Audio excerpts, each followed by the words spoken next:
to another Basis Wednesday webinar. This week we're going to hear about environmental sustainability at the All England Lawn Tennis Club. I'll come back to that in just a second. My name is Russell Seymour. I'm the Chief Executive of Basis.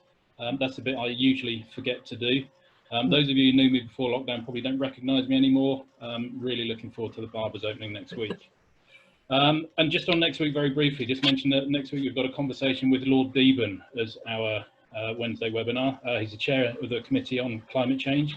And earlier this week, they did provide their annual report to Parliament with department by department recommendations for how ministers can actually seize the opportunity to turn this COVID crisis into a defining moment in the fight against climate change. And on climate change, earlier this week, some of you may have seen that Amazon purchased the naming rights for the new arena in Seattle that's going to house the NHL expansion team and the women's basketball Seattle Storm team.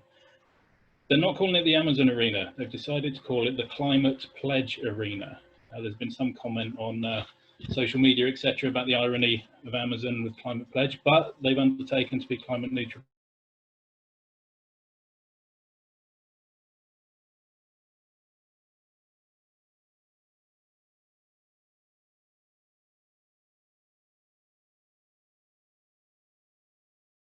Use obviously, but it's also been increasing in hospitality, and there's been a surge just recently with hospitality potentially reopening, a surge in orders for single-use cups and wrapped plastic cutlery.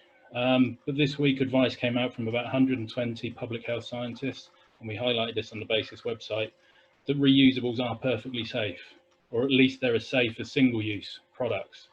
And that's a message that we really need to be strongly within sport. That so long as we meet all of the standard hygiene practices, reusables really are as safe, and there's no real reason to go to single use.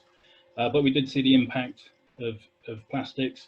Last week, Bournemouth Beach, where hundreds of thousands of people flocked down to that beach on the 2 warmest days we've had this year, and the mess that was left. It seems that the public are starting to forget some of the messages that we had on plastic just a few months ago. Speaking of warm days, not last Saturday, the Saturday before, so Saturday 20th of June in Siberia, in Verkhoyansk in Siberia, the temperature reached 38 degrees centigrade. That's over 100 degrees Fahrenheit in Siberia. Those sort of temperatures weren't predicted by climate change models until at least 2100. So temperatures are happening 80 years earlier than what was thought. Now, Verkhoyansk has the lowest ever recorded temperature of minus 68 degrees Celsius, and they've just recorded plus 38. So they actually now hold the record for the largest divergence in temperatures. Just under 106 degrees recorded in that city. Quick reminder about the Basis consultation. If you go to the Basis website and click on the Build Back Better tab, we've got a survey there. It's taken people about 5 to 6 minutes to answer 10 questions. It's all about how does sport come out of this, come out of the COVID lockdown in a much better position. But back to today's webinar. I've talked for too long again. Many of you know that I worked at Lord's Cricket Ground for 20 years.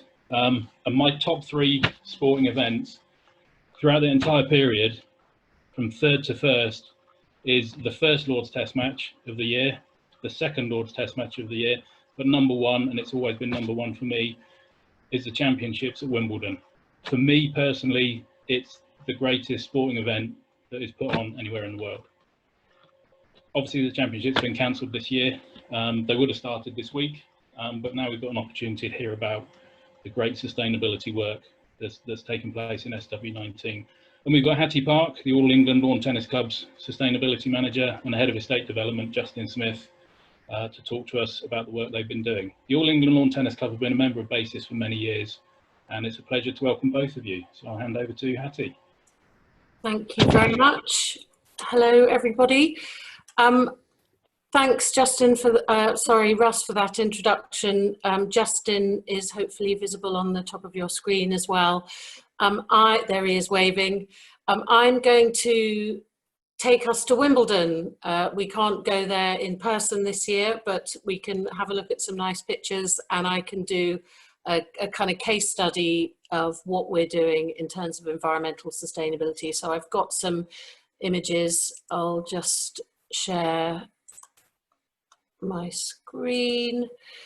If you do that and pin, there we go. So hopefully that's all right. I've got a skylight above my head and the sun is peeking through, so I'm somewhat blinded. But I'm going to talk to you about why sustainability matters to us at Wimbledon and some of the things that we're doing. We often get asked what happens at Wimbledon for the rest of the year. And the answer is quite a lot. We are actually a private members club which hosts a championship. So year round, there are members of the club playing tennis and there are plenty of events. We also welcome visitors around the ground and they do their tours. There's a museum, learning department, Wimbledon Foundation, and then lots of work, obviously, planning the championships. And then things ramp up for a 2-week bonanza early July when we have about 500,000 visitors coming in. And we are all very much missing it this year. We started life in 1868 as a croquet club, and so we're still called the All England Lawn Tennis and Croquet Club, moving fairly swiftly on to this new sport of tennis, hosting the first championships in 1877. On the right, I don't know whether my face is obscuring that, but that was centre court, built in the 1920s. We then move into glorious Technicolor. Bottom left, an image of the grounds from last year, with both show courts covered by a roof, a different view of centre court. And technology has become increasingly sort of has more prominence during the championships, whether it's Hawkeye or we have a huge broadcast facility now. So we've taken on the running of the broadcasting. We've kind of changed and adapted over the years. We had, last year was my first championships. I joined in February 2019, and we just had some, you know, and we have during Wimbledon incredible athletes who work amazingly hard to get that moment, and some amazing moments as well on court. So we have these brilliant athletes. We also have fans, you know, the reason why we do it. Top right, there are some people in the queue. You may not know that you can camp and queue, so you're first in line for that all-important show court ticket, but people dress up. It's really, you know, we want people who visit Wimbledon to have the best day out. It can get quite emotional as well, but it's a special place, and I think, you know, what we really sort of feel conscious of at Wimbledon is the heritage. So this is Suzanne Longlen in the 1920s, but, you know, here's Coco Gauff in 2019. It looks different, but there's something just the same about it. You know, it is tennis on the best grass courts in the world. And, you know, we take a lot of pride. We sort of do consider ourselves stewards in a way of that heritage, and I think protecting, you know, taking a sort of stewardship role to the environment and to our heritage, they just go hand in hand. So when it came to formalizing our approach to environmental sustainability, you know, it didn't feel that what we want to do is in any way in any sort of conflict with the sort of organization we are or we want to be. So towards the end of last year, we went to our board with a proposal for a sort of refreshed approach to sustainability. And how we're organised, we have a year-round executive, and then with approval granted by the board, and that is the club committee made up of members of the club. And so they approve the direction we want to take. And the aim for this new strategy is for 2030, we want to transition from simply reducing our impact on the environment towards having a positive environmental impact. And I think, you know, we definitely feel, you know, we have a climate crisis, we have a nature crisis. We, you know, we owe it to the environment that sustains us to try and do more. So we have kind of broken this up into 4 areas that very much, you know, interrelate with each other. So what this means for us is we want to take emissions from our operations down to net zero. We want to be much more efficient with our resources, so take a sort of circular approach to resources, enhance biodiversity, and then arguably one of the sort of biggest impacts that we can have as a sports organisation is about our influence. So use the reach that we have, you know, so using our influence to inspire wider action. So I'm just going to give you a few examples from each of those areas. So firstly, emissions. We need to think, you know, where are we starting from? And so what does net zero look like for us? What's our starting point? So this is the operational emissions for the most recent completed financial year. So you'll see it's broken up into direct emissions, which are vehicle fuel. So that is grounds, vehicles, year-round cars, cars we use for the championships as well, and generators during the championships. We also have, you know, a chunk of emissions from gas to provide heat, whether that's hot water or kitchens. Then you have indirect emissions, so that's electricity. We buy renewable electricity, so we can report that at zero carbon, but it's important to see it in the context of the grid average as well. And then there are more indirect emissions. So what we're bringing into our baseline footprint are emissions associated with flights for All England members of staff, but also for players and officials coming in to compete in the championships. And then also there's the other emissions for treatment of water and waste and transmission of electricity. Now, we're very aware that we influence a wider footprint, so what we haven't got in that at the moment is, for example, fan, spectator travel. I think, you know, you've got to start somewhere. This is our starting point, and we do, you know, we know we have a wider impact, and we want to you know, I suppose, reserve the right to make things more difficult by widening the scope of what we're measuring and going after over time. But for the first instance, this is where we're starting from. And so the approach to getting to addressing this net zero is obviously at first you have to reduce the energy you're using, the fuel you're using, and decarbonize. So that applies to the top sort of 2/3 of that chart. And then, but there will be, much as I would love for there to be zero carbon aeroplanes by 2030, I don't think that is actually going to happen. So it's about, you know, reducing the source and supporting carbon sinks. So we'd be looking at investing in offset programs to match emissions associated with that bottom third. So just some examples of things that we've done and are planning. That top line there, vehicle fuel, we've got some electric cars in our championships vehicle fleet. That's Jaguar Land Rover is our partner, and that's an I-Pace. We will be increasing the number. There were just I think that we had 10 in the fleet last year. We'll be looking to increase that with the aim to be, you know, fully zero carbon fleet by 2030. We need larger electric cars so that I-Pace can take 3 passengers. Player entourages are tending to increase in size, so we do need also some bigger electric vehicles as well. We're investing in putting in charging infrastructure, so over the years we'll be able to increase that. I mentioned before we buy renewable electricity, so we've also been, in terms of using less, we've been investing in LED lights, for example, replacing out old less efficient lighting, but getting in better metering and control so we can understand where our energy is going.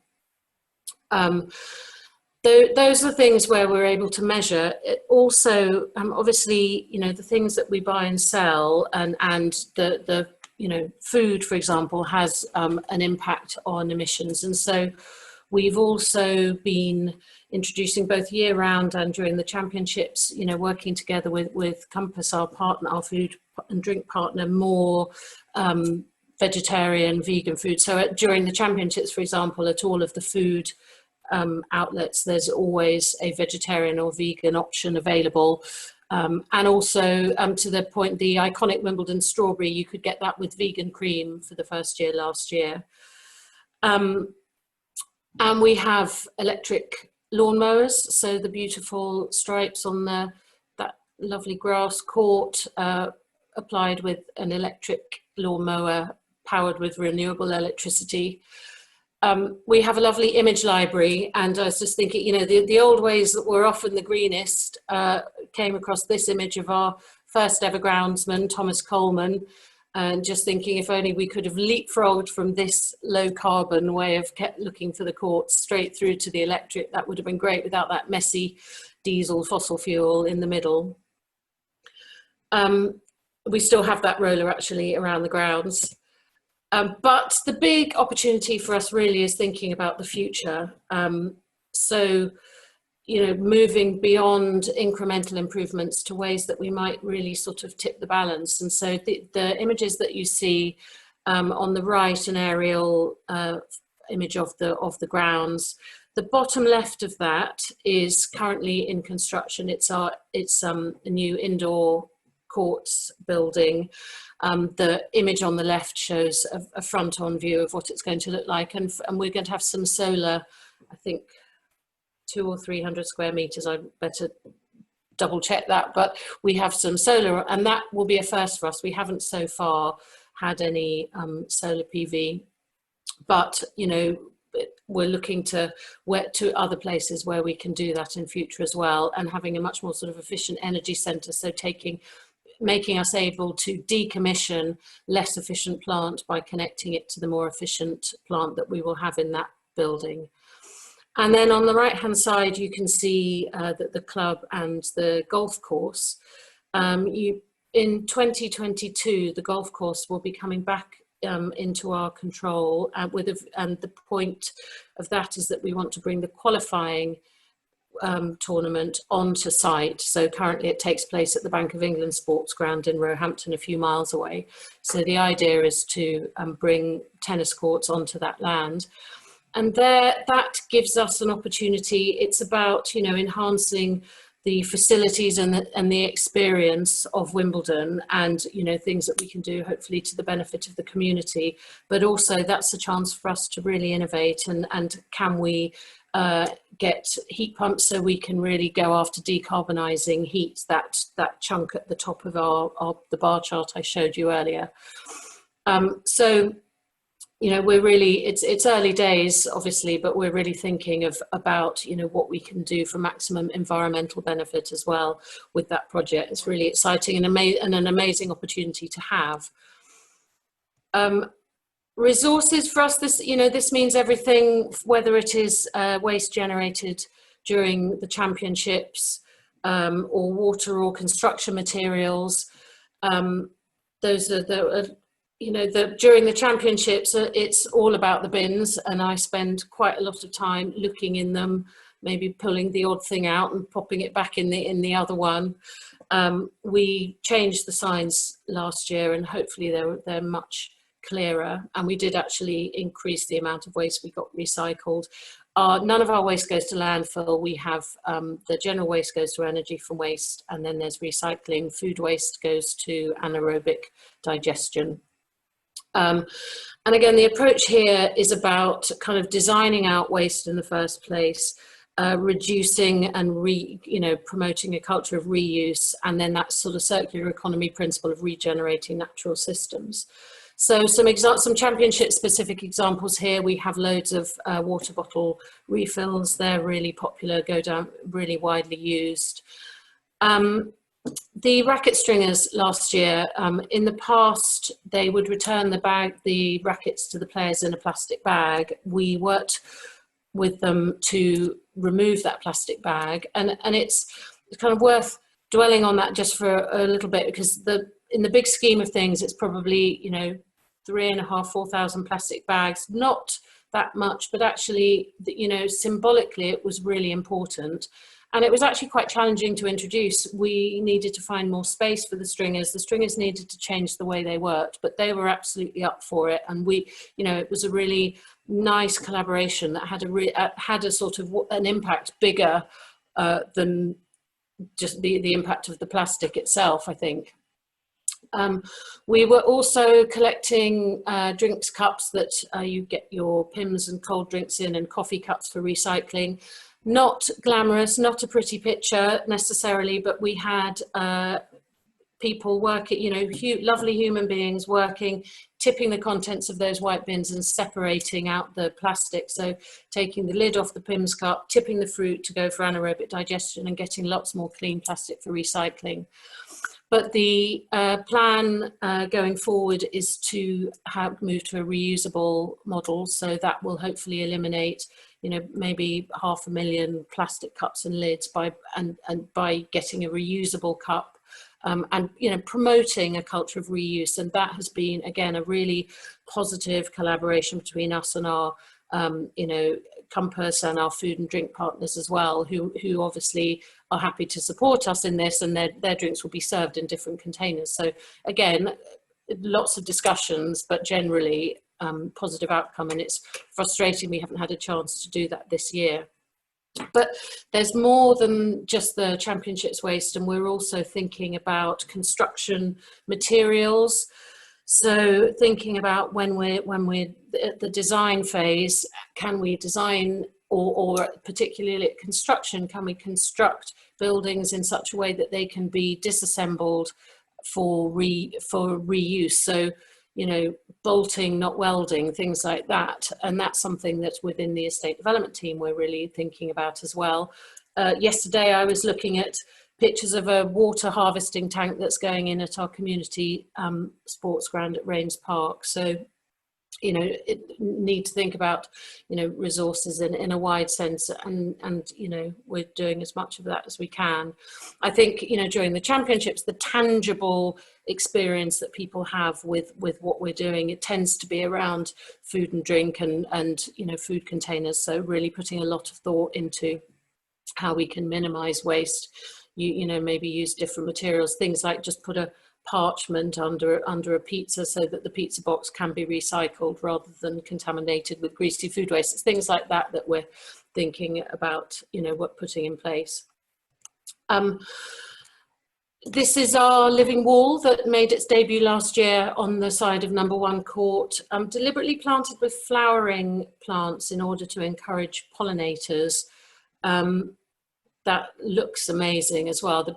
You look at it from Henman Hill, there's the big screen and then the living wall on either side.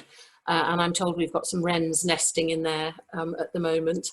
Again, this is about, you know, protecting, conservation, enhancing what's there. And you know, horticulture has always been a really important part of Wimbledon.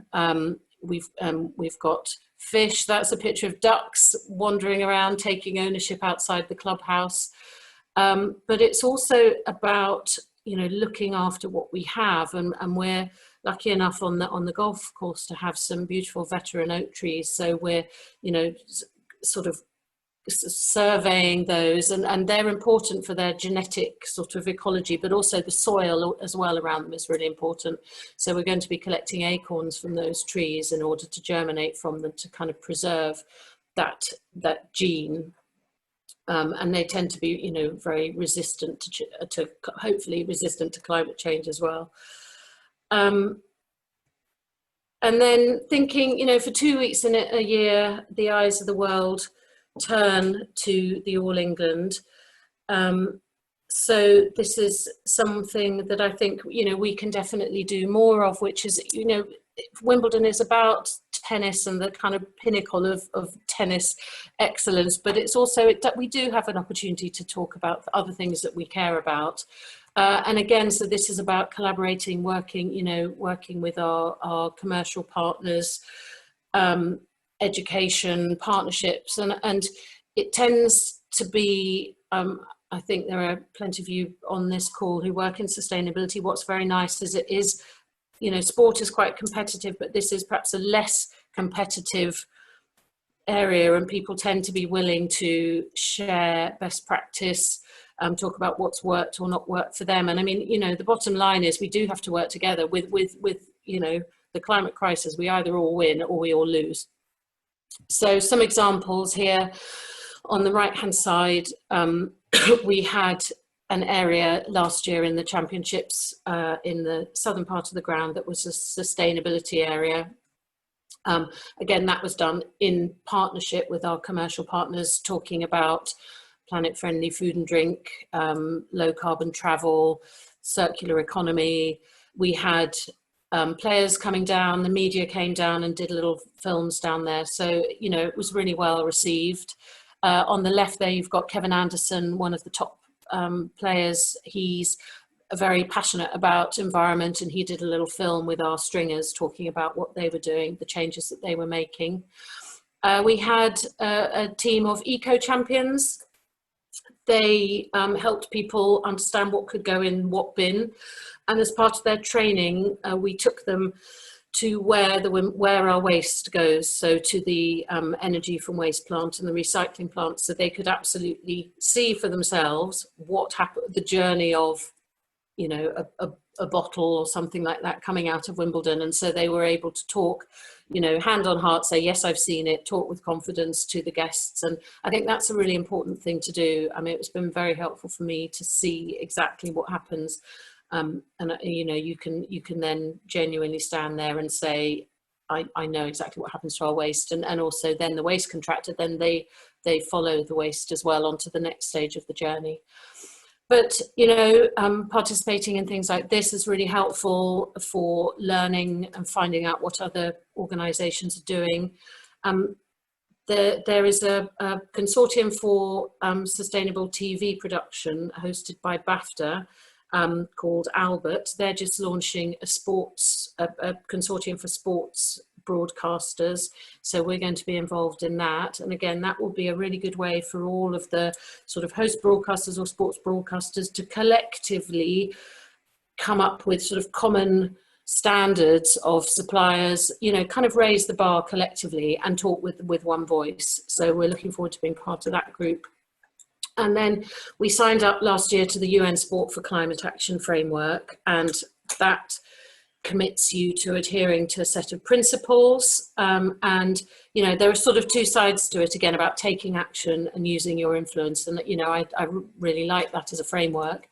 And that was quite an important moment for us because, and again, that was, you know, our chief executive put his signature on the dotted line there and has been genuinely really supportive of everything that we want to do.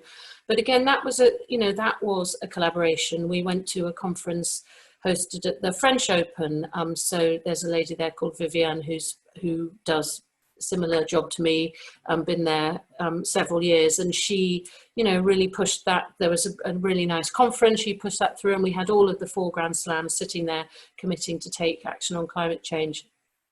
So, you know, lots of things and lots more that we can do. I think it's really important to emphasize that, in a way, that this is the easy bit, to say what we need to do. It's doing it. I don't want anyone to go away from this call thinking we think we've cracked it. We know we've got a long way to go and there is a lot more to do. But I think what we have got is a kind of framework, and you do, you know, it's, I think, emissions, resources, biodiversity, influence, you can kind of apply those when you're thinking about your job as well. But, you know, it will take time. As I said, yeah, we don't have all of the answers. What I referred to earlier, that, you know, the impact of the fans arriving, a lot of people on the site. It is a big event. It's the biggest, I think it's the biggest single food event in Europe. It's something that Russ alluded to earlier, that, you know, what's going to happen post-COVID. I really want to not go back to the disposable, so it's up to us to really communicate that you know, that reusables work and can be hygienic, minimize sort of touch points along the way. And, you know, we're looking at uncertain times at the moment, and so how will that affect budgets? And I don't think it will affect necessarily our ambition, but it may affect when we're able to do the things that we might want to do. Yeah, decarbonising heat, can we actually do it? I don't know yet whether that land on the golf course, whether we can get the you know, from my point of view, a little knowledge is a dangerous thing, but, you know, can we get the heat that we need? And, you know, I think the construction sector, we do a fair bit of building, and there was quite an interesting report that came out during the World Economic Forum around the circular flows of materials in construction, saying only 9% of material flow in the construction sector is circular. So there's a lot to do in that respect as well. So there's more to do. It will take time. That, I think, is kind of, I suppose, the main points I wanted to make. You know, I think we've positioned ourselves so we know what we're going to do. It will challenge us in ways we don't necessarily expect, but we really have support from the top of the organisation, both in the committee and the executive. A lot of enthusiasm within the organisation as well, and I think, you know, we know that this is something that matters to, you know, all of many of those people on the Hill that we're looking at. So happy to, if I can sort of, we can do questions. For me, Wimbledon was always about these guys. So I might leave them on the screen and see if anybody wants to ask any questions. So that is me. Shall I stop? Does anyone want to say anything? Yes, sorry, Hattie, I was typing and unmuting. Leave me hanging in the kitchen. Yeah, left you hanging on. Look, it's fascinating. It's always a pleasure. I love the championships, as I said at the beginning, but I'd love it even more if I'm ever able to come and look behind the scenes and see. No, should I put Bjorn Borg and John McEnroe back on the screen? You could, if you particularly like them. Back when they get their shorts on. All right, I won't. We can keep going. We've had a few questions, but one was something I wanted to bring up anyways, around player involvement. I was going to ask a general question, but yeah, we do have one from Katrina just asking about how the sustainabilities, do the strategies actually impact the players in any way? But also, are they supportive? Yeah, I think the players would describe Wimbledon as the most sustainable. I don't know whether they would or not, and I don't really want to get into who's the best, who's the most sustainable. I think the players, I think some of the players really care about it. Others maybe more care about, you know, community work that they might do. I would say there's more that we can do, but it is really important to emphasize that the players, when they come, they're there to compete at Wimbledon and play tennis. And so while I would love to have them all down in the sustainability area talking about it, you know, we've got to be a bit realistic that actually they're going to be on the practice courts or getting their heads in the right place. So there's an opportunity. I think it's something that I would quite like us to do, again, in collaboration with the other Grand Slams. So we're kind of talking to them with one voice, so that we can kind of ask the same of them. And I can see Justin's going to add something to what I'm saying as well. I wasn't necessarily going to add. I was going to say, because Russ just asked whether anybody would like to ask a question and raise their hand, but there's a few questions earlier, and there was one in there about water, which I know is a topic that we've dealt with in the past and probably will be coming back to fairly seriously again in the future. But we did quite a lot a few years ago with changing the types of plants on site to have much more water tolerant species, including in the courts. And the change of the fescues and the courts made a significant difference to that. We have moved away as well from using pure water for everything in the future, and I haven't got it to put on the screen, but we've just put an enormous irrigation tank into our site at Rains Park, where we're collecting the rainwater and using UV and other filtration so that it comes pure onto the courts. Yeah. So the organisation's moved on significantly over the years, and really looking at new technology is the way forward in this area. I had a fascinatingly nerdy conversation yesterday about water, and traditionally sort of retrofitting water saving measures is really costly. So what is happening at the community sports ground is that we've got an opportunity to start from scratch. So it is about, we're really, I think, dramatically increasing the capacity of the site to retain water with a detention basin, a harvesting tank, which we'll use for irrigation. Yeah, and I was looking at photos of this massive blue tank and big hole.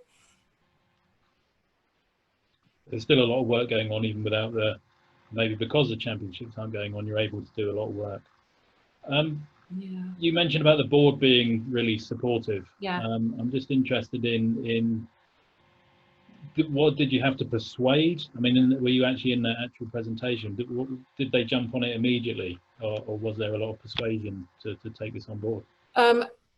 From my point of view, there wasn't any persuading. I think, politically, it's quite a good idea if you're in a large organisation and you want to if you want to take something to the board, you need to have run it by a few of the members of the board first to get them up to speed, and also it's just very useful because they may challenge you on things that you haven't necessarily thought of. So briefed a couple of them beforehand, but generally they were really, the chairman was saying, be ambitious.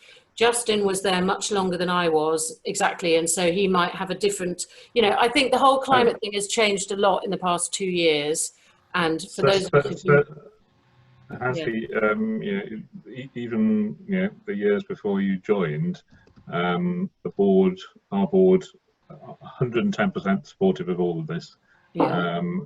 As soon as we tried to move into this area and discovered, partly through having to do a little presentation for us, that actually we had quite a lot going on, the board were right behind it the whole way. And that's not been the area that we've had to tackle.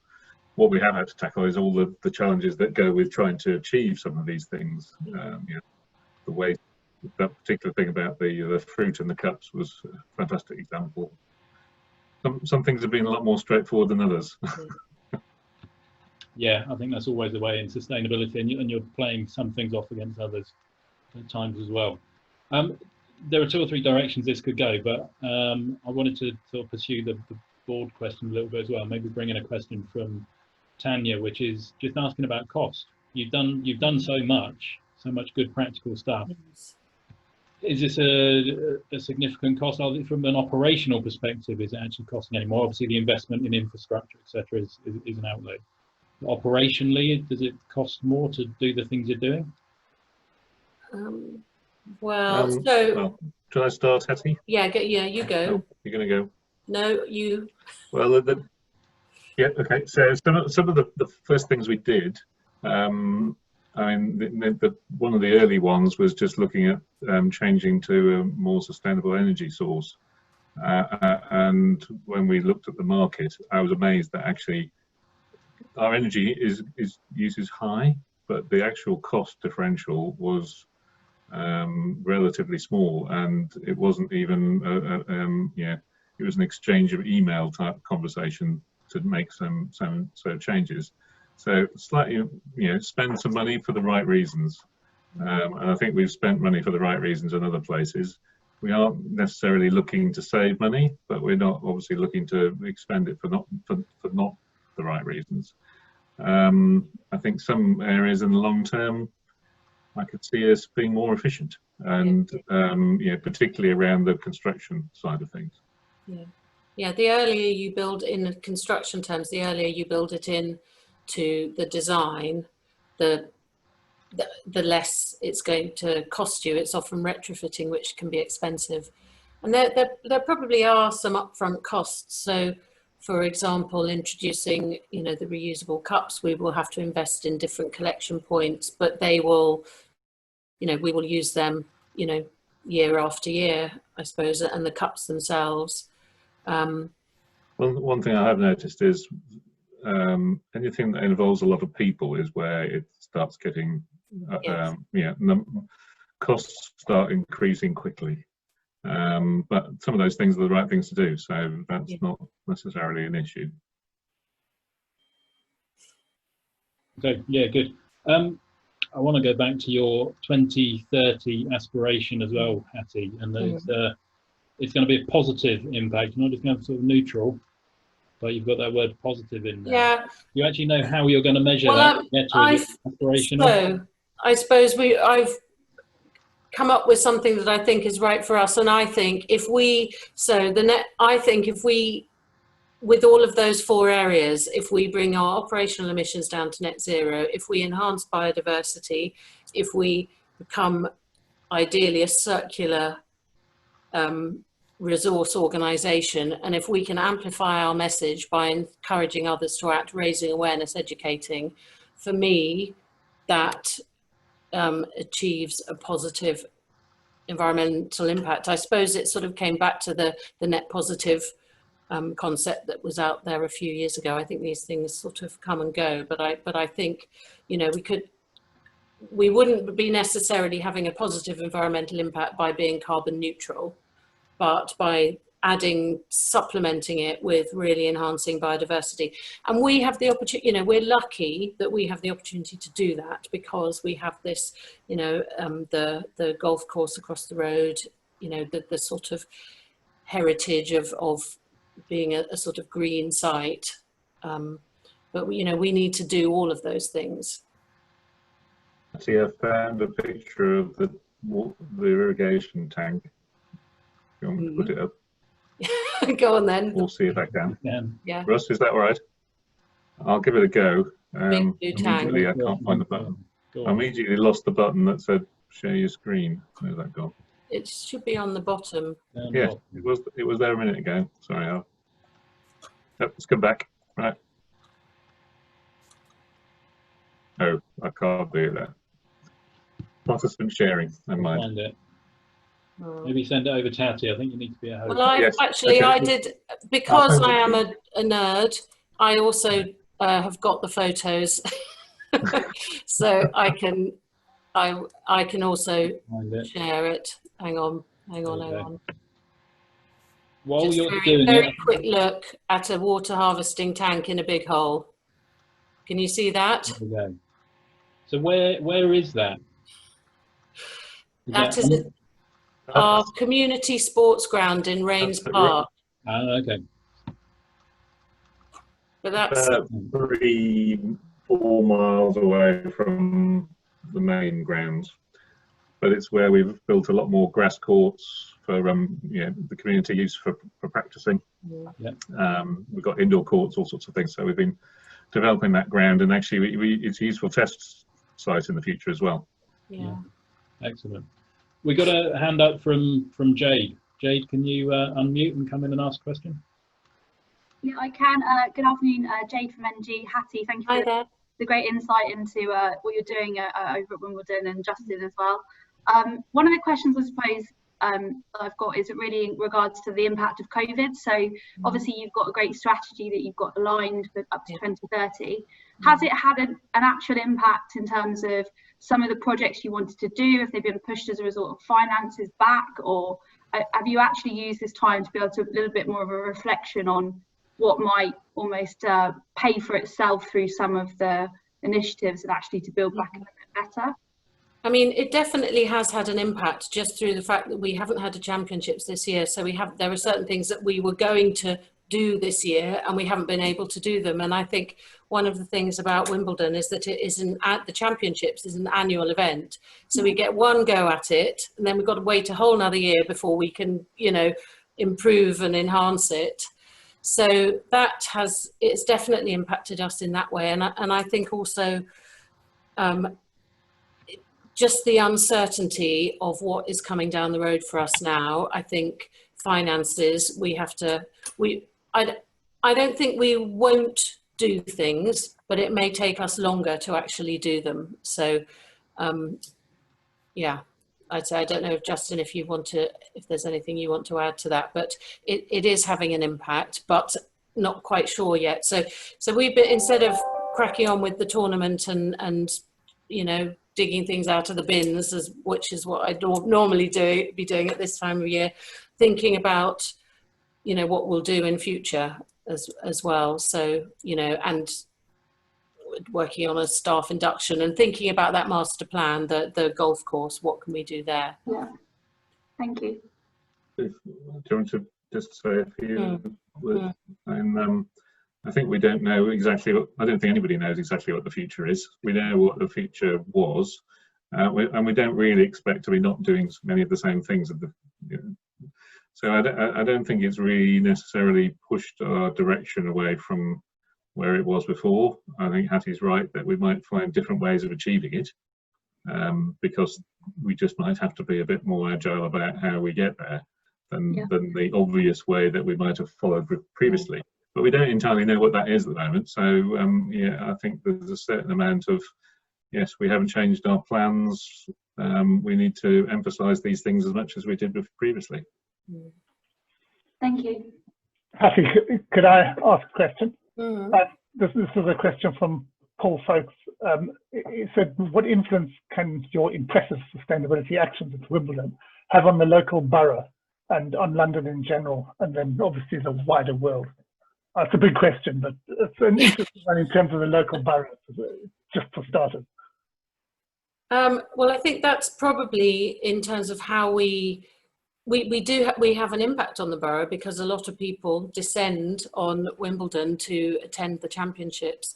So I think what we need to do is sort of act as carefully as we can, so to minimise, you know, disruption. I think there's a lot of you know, we're looking particularly again with this regeneration of the site, how we can open up opportunities for the community around Merton. We also work very closely with the local authorities as well.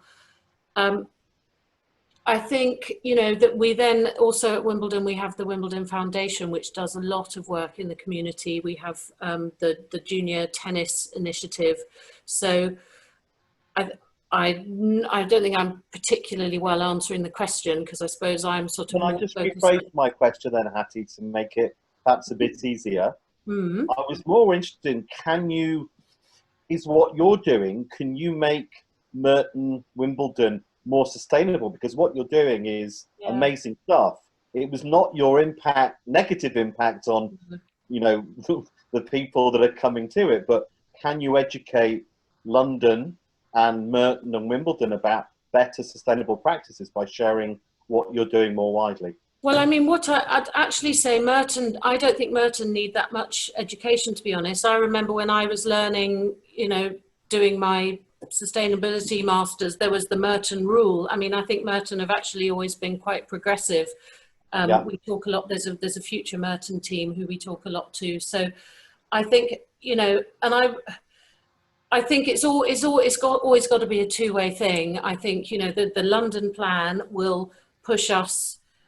I think it's in draft form at the moment, but I think that will push us in a way that we're perhaps not ready for. So I think it genuinely has to be a two-way, and we have regular dialogue with Merton, particularly.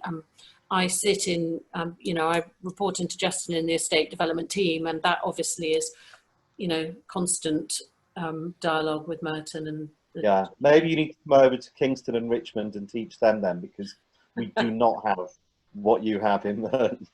Yeah. Oh, okay. Actually, we have got another question on the chat from Pete Watts, and he asked about the other Grand Slams, so the other 4 Grand Slams, and you mentioned the conference of the French Open, and the US and Australian both do a lot of work in this area. But is there an opportunity for some common goals to really kind of lead? Yeah, I think there is. We haven't formed them, but I definitely think that there is, and it's something we've spoken informally, and it's just a question of us getting together and actually doing it, and meeting at a mutually convenient time. But I think there is. I mean, I think we're all doing much the same things. You know, we're all trying to make our facilities more energy efficient. I mean, you know, Australia perhaps it was fascinating that the talk that Basis put on from the Melbourne cricket ground, but for them, you know, water has always been something that they, so I think that some of the Grand Slams are focusing on different things at different times, but it's all similar. It's about consumables, it's about visitor impact, it's about influence. So we're not at the moment doing anything together, but there's definitely an opportunity, and I'd really like us to. I think it would make sense for the players as well. So you've just moved on to another question in terms of the visitor impacts and that sort of thing. Yeah. What has been the public response to the changes that you've made that are visible to the public? Has there been any kind of either pushback or positive responses? I don't think any pushback. We survey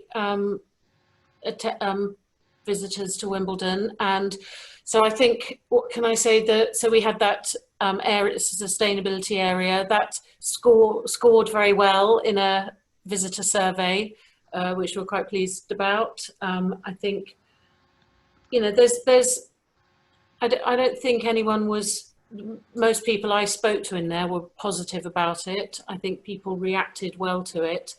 You know, there are more improvements that we can make, though. We've not got it completely right yet. Justin's waving.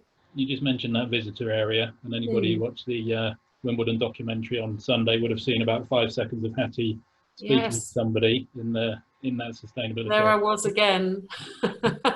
So what was the inspiration behind that? I mean, how and how did that happen, and how did it come about? Is work with partners? Yes, it actually came out of conversations with our commercial partners, to be honest, and so it was before I arrived, so I don't know the original, the sort of gem of the conversation, but it was done with our commercial team in partnership with Evian, Jaguar, or I think Lavazza, HSBC and us, but we wanted to sort of curate the space so it would have to sort of theme it, so that we could put it in themes that people, ideally that people can relate to. So talking about food, you know, getting around, how did you get to Wimbledon? You know, how are you going to get to Wimbledon in the future? What are you eating? What sort of food are we going to be having? And so there was a little screens where people could vote, asking questions, so a little bit interactive. But yeah, driven from working together with partners. Yeah, I mean, I think that's interesting. That's fascinating that the partners were actually engaged on that and kind of initiated as well. But there is a question that's just come up on the chat as well that maybe demonstrates where there can be a little bit of conflict. And the question is around, are there moves to eliminate single-use plastic water bottles for the players on court? Now, obviously, you've got a deal with Evian. A big part of this model is the single-use bottles, etc. I mean, so the bottle itself, and we're in a relationship with Evian for a few more years. So the short answer is Evian will be providing the water that the players take. The bottle itself was made, they launched last year, the first 100% recycled plastic bottle. And they did a lot of work. They took the branding, the Evian branding off it, and labelled it I Recycle, and they did a big campaign trying to encourage people, you know, raising awareness that it was made from recycled plastic and could be recycled. They had someone on the grounds who followed our bin trucks to double check, so they audited what we were doing with our waste. The players are free to reuse the bottles themselves. You know, they can, and they do tend to fill them with their own pink and orange drinks with, you know, the electrolytes or whatever in them. But in the short term, it's Evian. Yep. So sometimes there are sort of small tensions about being completely sure about things, but it has to work. But I mean, Evian they're very aware of that and the fact that they launched the bottle and relabeled it. I think it's another one of those sustainability messages where you are and you improve from that position. And sometimes it's not constructive to to critique too much. Yeah. Just going back to that visitor area, Yeah. I thought it was fascinating. As far as I know, it's fairly unique in sport, and of course there is an opportunity at somewhere like Wimbledon or indeed a cricket test match, where there is space available and there is time for people to actually look at these things. But I wanted to touch on the eco champions and how they worked. Was this a volunteer group? How were they selected? They were paid members of staff recruited from the. There's a big cohort of staff that come in. I think it's customer service at Wimbledon, and so it was the first year that we had them. So it was a kind of let's try and work it out as we go. So we had a smallish team, but the plan would be to have more of them. So they were just recruited by our, they do big recruitment days.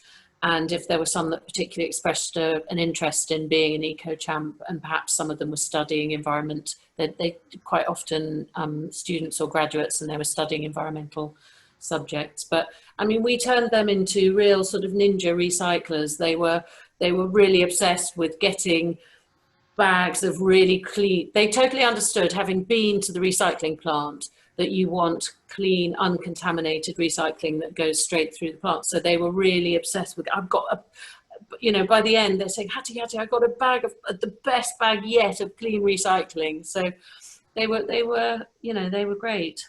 And they all wanted to come back this year as well, but they were paid, not volunteers.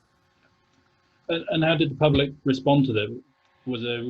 And how did they, I'll use the word challenge, I'm sure it wasn't done in any aggressive way, but what was the interaction? Yeah, I think they, again, because it was the first year, I think their confidence grew over the course of the Wimbledon fortnight. And obviously that's something we want them to be confident from day one, because a visitor to Wimbledon, whether they come on day 1 or day 10, so the beauty of some of them coming back will be that they know what to do. But it wasn't about challenging, it was about, oh, can I help you with that? Rather than saying, don't put that there. So it was about how can I help? And I mean, I heard a guy up on one of the eco champs was up on the Henman Hill by the bin there, and said to this guy, oh, let me help you with that. And he said, oh, that's so Wimbledon, having people to help us put things in the bin. But I thought that was good. I mean, I'm not going to, if somebody's coming with a bag and they're just going to chuck it in the bin, I'm not going to stand in their way and stop them. So it was more about helping rather than stopping people doing it. And generally the guests to Wimbledon they do clear up after themselves. So we're grateful that they approach the bin and put things in. But we did increase the eco champs, that sorting. We got more recycling last year than we did the previous year. So it worked. Positive impact. And obviously Wimbledon is not Bournemouth Beach, which is good. Yes. Yes. We're close to the end. I think there's a question that Justin might be better placed to answer, if that's okay. We'll give you a break for a sec. Somebody just asked about the challenges of converting a golf course into match-ready courts and how long you're envisaging that taking. Yeah, I was just trying to work through, trying to type some answers to some of these things. So yeah, that's a big old challenge. Good news, it's already grass, and obviously we're quite interested in grass.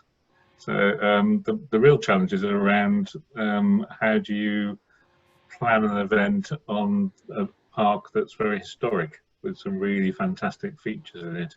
And we've learned a lot about the history of that park, and Hattie mentioned stewardship being part of the values of the club, and actually stewardship of the history of the park itself, as well as the future of the championships and potentially the collies in the park is a big part of it. I think as well as the challenges of what you build in a space like that, it's as much looking after it and making sure it's great in the future, and bringing people along with us. We're obviously doing lots of development all the time, and having a good serious look at and professional look at how we're approaching things has paid us dividends in that. And I think some of the other questions that have been here about, have we had to use support from spectators or pressure from others and other things like that. I think you very much heard from Hattie, and it'll be very much the same when we look at the golf course land, that actually we want to move forward with people together rather than driving our way through things or using pressure. The downside of this question is it's probably one you could spend 3 hours on. And unfortunately, we don't have 3 hours. We've actually come to the end of our 1 hour. We are at 1 hour at 3 o'clock. So we will draw it to a close. Thank you so much, Hattie and Justin. Pleasure. I said at the beginning that I consider Wimbledon to be the greatest sporting event in the world. Certainly anything that's over a matter of a few days. And in my mind, the sustainability initiatives that you're doing is only enhancing and building that reputation.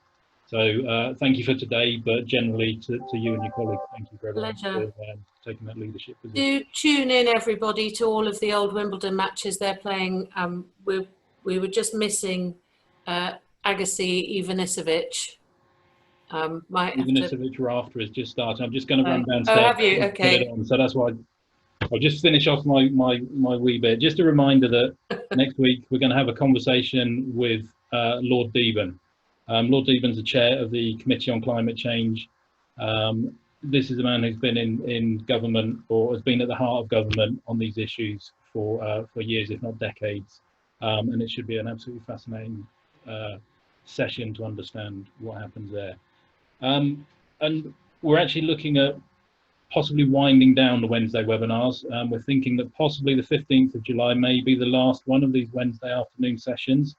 Not 100% yet. We will definitely continue with something. We want to do something. We've got a great community. A lot of you have been with us for pretty much every one of these. So we're going to be deciding on the format. So we'll probably be sending out an email and just asking you for your opinions, what sort of things, or how frequently we should be doing similar sessions. But also, if the 15th is going to be the last one, we'd probably like some of you to actually participate. So if you've got a story or something that you actually want to tell us and you want 5 minutes on one of the webinars, drop us an email, let us know, or if there's just questions that you want to ask, we'll try and get them answered. But hopefully, if it's to be the last one of these particular sessions, then we want to make it very interactive and get you involved. Everybody wants to go off and watch some tennis now, Ivanisevic Rafter. Again, thank you, Hattie. Thank you, Justin. Thank you to everybody attending, everybody who's given questions, etc. It's been a fantastic session, and thanks again.